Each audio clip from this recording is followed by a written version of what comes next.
그래서 국민혁명당의 이 정당이 다음 너무나도 영상을 중요합니다. 만드는데 그래서 더 정당이 큰 세워지고 힘이 또 됩니다. 구축이 되는 데는 감사합니다. 또 시간과 많은 물질과 또 많은 에너지가 사용이 되는데 그 세워지는 그 기간 동안에 또 우리가 개개인으로서 우리가 국민혁명당의 당원으로서 그렇다면 어떻게 우리 삶 가운데에 또 이런 대한민국의 다음 세대를 살리는 데 있어 실질적인 우리가 행동을 할 수 있는가, 실질적인 방법을 우리가 동원할 수 있는가, 이것들을 지금 이 시간에는 김은하 목사님께 제가 한번 질문을 던져보고 싶습니다. 네, 김은하 목사님, 어떻게 하면 우리 다음 세대 청년들을 우리가 정당을 통해서도 그들을 정말 회복시키는 방법도 있지만 또 우리가 하루하루를 살아갈 때 어떻게 그들의 마음에 이런 애국심과 또 꿈과 또 이런 도전의 정신을 다시 일깨워 줄 수 있을런지 한번 나눠주시면 감사하겠습니다.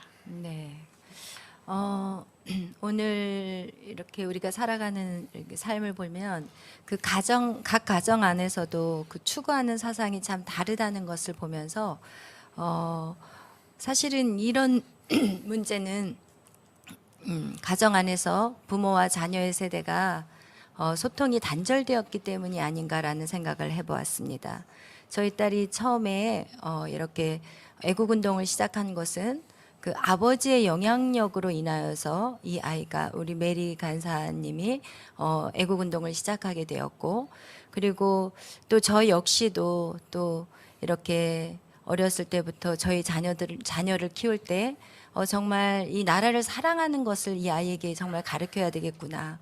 왜냐하면 나라가 없다면 우리는 없는 거하고 똑같기 때문에, 그래서 제가 항상 모든 포커스, 아이하고 대하는 모든 포커스를 사실은 나라에 대한 얘기들을 참 많이 했어요. 나라에 대한 많은 지식을 가진 것은 아니었고 그냥 나라를 사랑하는 사람이 되기를. 그래서 예를 들어서 누군가가 뭐 이 땅은 뭐 정치는 썩었어라고 말했을 때 저는 아니야, 저렇게 썩은 정치라고 해도 네가 들어가서 한다면 썩은 정치가 아니라 정말 아름다운 세상을 만들 수 있을 거야. 이러면서 제가 항상 긍정적인 시야로 나라를 바라볼 수 있는 것을 갔습니다. 그런데 오늘 가장 문제가 무엇이냐? 일단 가정 안에 소통이 안 된다는 거예요. 제가 이 청년 사역을 하면서 느끼는 것은 무엇이냐? 청년들이 집에 들어가면 대화가 없어요. 그냥 밥 먹었니? 학교 갔다 왔니? 그리고 끝이더라고요. 그래서 부모와 자녀 안에 어떤 삶에 대한 대화가 없고, 그리고 미래에 대한 어떤 그런 멘토가 되어야 될 부모님들의 역할들이 전혀 되어지지 않고 있다는 것입니다. 그래서 우리가 먼저 부모의 세대는 사실은 어려운 시간들을 많이 경험을 했어요. 6.25 사건을 경험했고, 그리고 또 그런 어려운 시간들을 경험했던 분들이 나라를 정말 지켜야 된다는 그런 마음들을 가지고 광화문도 나오셨고, 네. 그리고 결국은 그분들은 얼마 이제 남은 생애들이 얼마 많지 않습니다. 사실은 다음 세대들이 다음 세대들을 위한 어떻게 보면 그들의 열심이었어요. 그런데 자녀들이 그 기성세대의 마음을 몰라준다는 것입니다. 그래서 왜 자녀들이 기성세대의 마음을 몰라줄까라는 것을 생각해 봤을 때 부모의 세대들이 그동안 이렇게 나라가 어려워지기 전까지는 사실은 기성세대는 먹고 사는 일에 바빴어요. 맨날 돈. 사실 부부 그 가정 안에서 결국은 왜 싸우게 되냐? 엄마와 아빠가 왜 싸우게 되냐? 결국은 돈 문제 갖고 싸우더라고요. 그래서 그 돈 하면서 그냥 무엇을 먹을까, 무엇을 입을까에 집중하고 있었을 때 자녀들은 부모에게 배운 것들이 사실은 없었어요. 그리고 오늘 자녀들의 세대에 그들에게 무엇을 이렇게 꿈꾸냐고 하면 그들은 꿈도 없고 희망도 없지만 뭐라고 대답하냐면 돈을 많이 벌을 거예요. 아무런 목적 없이 그냥 돈을 많이 벌 거라는 그런 대화를 제가 많이 들었습니다. 그래서 어떻게 보면은 부모님이 어느 날 갑자기 나라가 어렵다고 하면서 태극기를 들고 나가는 거예요. 그런데 자녀들의 입장에서 생각할 때는 아니 내 가정도 지키지 못하면서 무슨 나가서 태극기 나라를 생각한다는 거지? 아. 그러면서 부모의 그 마음을 전혀 이해하지 이해할 못하고 있다는 것입니다. 그래서 제가 정말 애국심을 전수할 수 있기 위해서는 부모와 자녀 간의 대화가 이루어져야 되고, 그리고 또 자녀들에게 이 나라에 대해서 그동안 그 어려운 그 어떤 힘든 시간들을 계속해서 교육할 수 있는 그런 프로그램도 참 필요하다는 생각을 네. 해봤어요. 제가 어렸을 때만 해도 반공 드라마 이렇게 네. 뭐 예를 들어서 6.25 그 전쟁, 그런 전쟁들 진짜 많이 틀어줬어요. 그때가 되면. 그런데 지금은 전혀 그런 교육들이 안 돼 있어요. 그래서 아이들이 그냥 공산당이 뭔지, 사회주의가 뭔지, 그냥 당장 눈앞에 먹고 사는 것에 급급해서 살아가는 그런 모습이라는 것입니다. 그래서 정말 이 부부간 자녀와 부모와의 이 소통들은 먼저 부모와 자녀 간의 그 관계들이 다시 형성돼야 된다는 거. 그래서 그 자녀와 부모의 관계들이 소통될 때 진정한 어떤 그 나라를 사랑하는 마음들이 전달되지 않을까라는 생각을 하고 있습니다. 와, 너무 감사한, 되게, 사실, 관계의 중요성. 이게, 사람들은 보이는 것에 많이들 집중을 하잖아요. 그런데, 어떻게 보면 세상에 있어 가장 중요한 것들은 때로는 보이지 않는 것들이 더 중요할 때가 있어요. 예를 들면 돈보다 더 중요한 거는 사람의 마음인 것처럼, 가정 안에서 가장 중요한 거는 정말 한상 차림, 정말 부유함 이런 것보다 정말 그 가정 안에서 이루어지는 정말 따뜻하고 소통이 일어나는 그 부모와 자녀 간의 그 관계인 것 같습니다. 그래서 김은아 목사님께서 이렇게 말씀을 해주셨는데 또 되게 많은 분들이 궁금해하시는 또 한 가지 질문이 더 있다라고 생각을 하는데 그 자녀 양육에 있어 혹시 어떤 철학이나 아니면 자녀 양육하시는 방법이 있다면 또 그것도 좀 짧게 나눠주시면 감사하겠습니다. 되게 이걸 많이 물어보시고 제 주변에도 이런 질문들을 많이 받아보아서 오늘 메리타임스 방송을 통해 또 앞으로의 다음 세대 자녀들을 키우고 계시는 우리 시청자님들께 정말 유익한 오늘의 방송 시간이 되었으면 합니다. 네, 자녀 양육 방법에 있어 무엇이 가장 중요하다고 생각하시나요?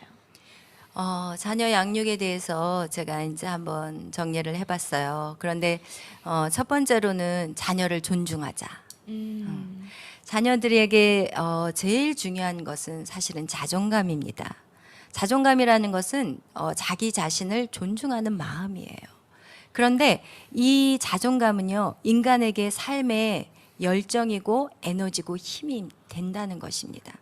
이 자존감이 그 자녀들에게 이렇게 높아지게 할 수 있는 가장 큰 영향력은 바로 부모들이 자녀들을 존중할 때 생기는 것입니다. 그런데 우리나라의 문화는요, 아이들을 존중하지 않아요. 그냥 어린데 뭘 알겠어. 그러면서 부모의 어떻게 보면 소유물로 생각하고 그리고 함부로 대할 때가 참 많습니다. 그런데 사실 어릴 때가 제일 중요하더라고요. 우리가 옛날 속담에 3살 버릇 80까지 간다고 한 것 같이 3살까지가 가장 중요한 때인데 우리는 그 아이가 어리다고 너무 무시하고 치부시한다는 것입니다. 제가 미국에서 11년을 살았어요. 그런데 거기에서 제가 제 눈에 탁 들어왔던 것이 바로 자녀 양육이었습니다. 어른들끼리 이렇게 대화를 하다가도요, 이제 아이들이 무언가 요구하잖아요. 그러면 대화를 딱 멈춰요. 근데 우리는 어떻게 해요? 어른들하고 대화할 때, 너희들 저기 가서 놀아. 어른들 얘기하는데 뭘 끼어들어? 막 이러잖아요. 네. 그런데 미국에서의 그 부모님들을 볼 때 아이들이 와서 뭔가 막 요구할 때 모든 대화를 딱 스탑해요. 그리고 그 아이의 말과 감정에 집중하더라고요. 뭐 미국 부모라고 다 그렇다고 말할 수는 없겠지만 제가 본 대부분의 미국 부모님들은요, 아이들을 그렇게 대하더라고요.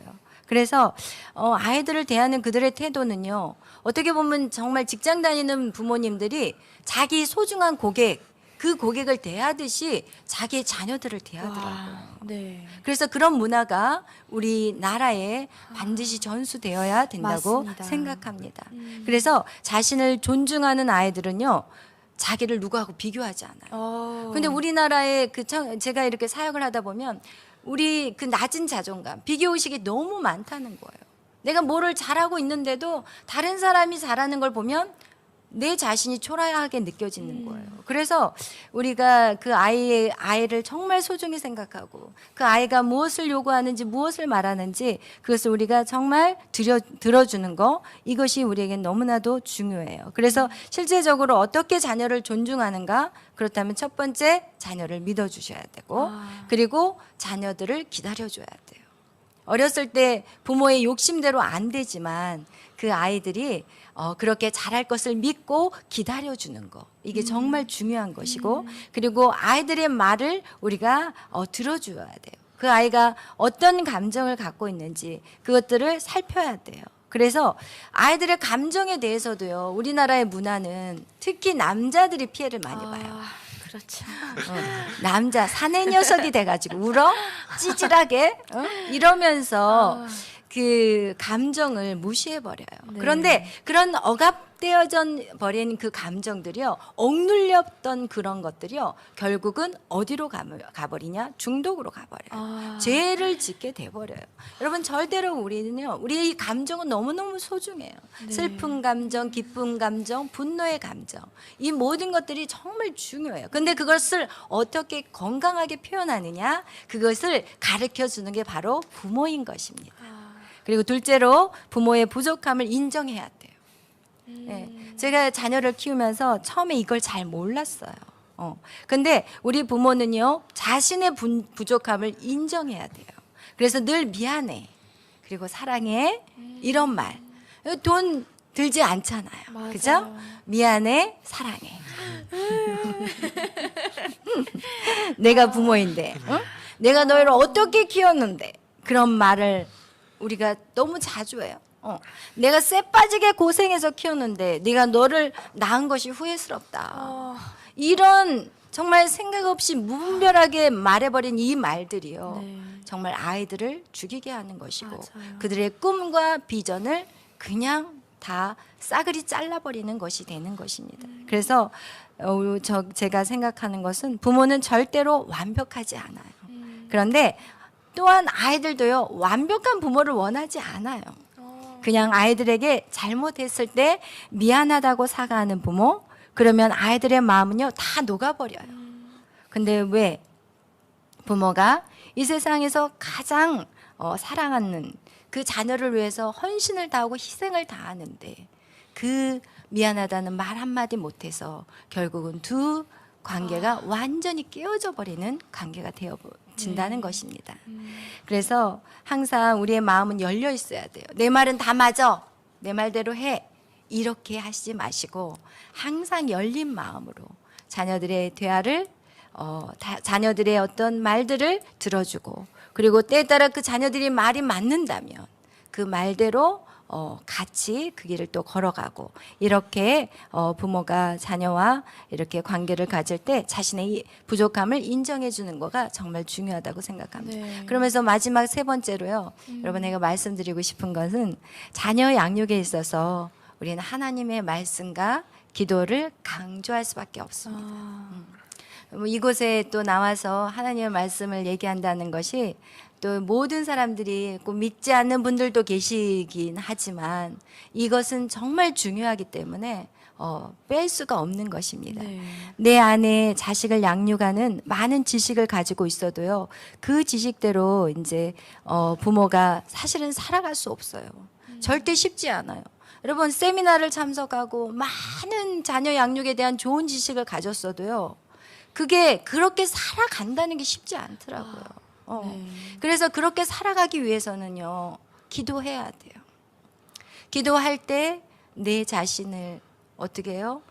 내 자신의 그 악한 것들을 뺄 수가 있고, 그리고 내가 참을 수 있는 인내의 마음도 네. 생기고, 그리고 자녀를 기다려주고, 그리고 말씀대로 순종할 수 있는 힘이 바로 기도에서 나온다는 것입니다. 그리고 또한 내가 가지고 있는 지식도요, 사실은요, 굉장히 주관적이에요. 사실 좋은 어떤 정보를 받을 때요, 그걸 100% 흡수하지 않더라고요. 거기에서 자기가 받을 것만 딱 받아요. 그러니까 굉장히 어떻게 보면 자기가 알고 있는 지식도 굉장히 주관적이라는 것을 여러분 기억하시기를 바랍니다. 네. 여기 여러분이 알고 있는 그것이 다 옳다라는 생각을 버리셔야 한다는 것입니다. 그래서 부모가 그렇게 올바른 지식을 갖기 위해서는 제가 오늘은 성경 말씀 하나 마지막으로 여러분에게 말씀드리고 너무 좋습니다. 싶어요. 네. 디모데후서 3장 16절 말씀. 모든 성경은 하나님의 감동으로 된 것으로 교훈과 책망과 바르게 함과 의로 교육하기에 유익하다고 말씀하고 있습니다. 여러분, 성경이요, 자녀 양육의 최고의 책이라는 것이에요. 저는 오직 그걸 가지고 저희 딸을 양육했습니다. 그래서 여러분, 이렇게 오늘 제가 3가지의 자녀 양육 방법에 대해서 말씀을 드렸는데 여러분 많은 도움이 되시기를 바랍니다. 와, 박수. 제가 옆에서 들으면서 사실 제 마음이 너무 뜨거워졌어요. 왜냐면 결코 어렵지 않기 때문에 마음에 소망이 생기기 시작했습니다. 방금 김은아 목사님께서 말씀해 주신 대화, 부모와 자녀 간의 그 대화를 회복하는 것, 관계를 회복하는 것, 그게 바로 애국심을 전수하고 아이들의 모든 달란트와 잠재력을 다시 회복하는 길인데, 그 길을 회복하는 것이 결코 어렵지 않다는 것입니다. 그래서 사실 우리가 이렇게 국민혁명당 1,000만 명의 그 당원을 모집하고 가입하고 또 조직하는 것, 이것이 큰 배라면 그 배 안에서는 우리가 이제 한 나라를 다시 회복하고 이 국가를 살리려면 모든 영역 가운데 우리가 다시 정말 올바른 사상과 올바른 관계와 또 올바른 이와 같은 또 지도자들을 우리가 세우고 또 회복을 해야 되는데, 그중 가장 중요한 영역이 바로 가정이라고 저는 생각합니다. 그래서 가정, 교육보다도 사실 더 중요한 게 학교에 들어가기 전부터 우리가 부모님으로부터 듣는 이 가정 안의 이 생활인데, 여러분의 삶 가운데도 함께 시청해 주시는 분들 제가 계속 실시간 댓글을 보고 있었는데요. 정말 이와 같이 한 부모의 영향으로 인해 한 자녀가 정말로 목숨까지 바칠 수 있는 애국자가 될 수 있고, 혹은 그 달란트와 정말 그 받은 모든 잠재력을 발견하지도 못하고 빛도 비추지 못한 채 한평생을 끝낼 수 있다는 것입니다. 그래서 그만큼 부모의 영향이 중요한데 여러분이 절대로 홀로 그런 시간들을 감당하시는 것이 아니라 이와 같은 공동체가 있습니다. 가정 안에서 이런 공동체, 오늘 메리타임즈를 통해 제 김은아 목사님께서 나눠주신 이 말씀을 통하여 여러분에게 삶의 한 알의 그 말씀, 씨앗이 되길 소망하고요.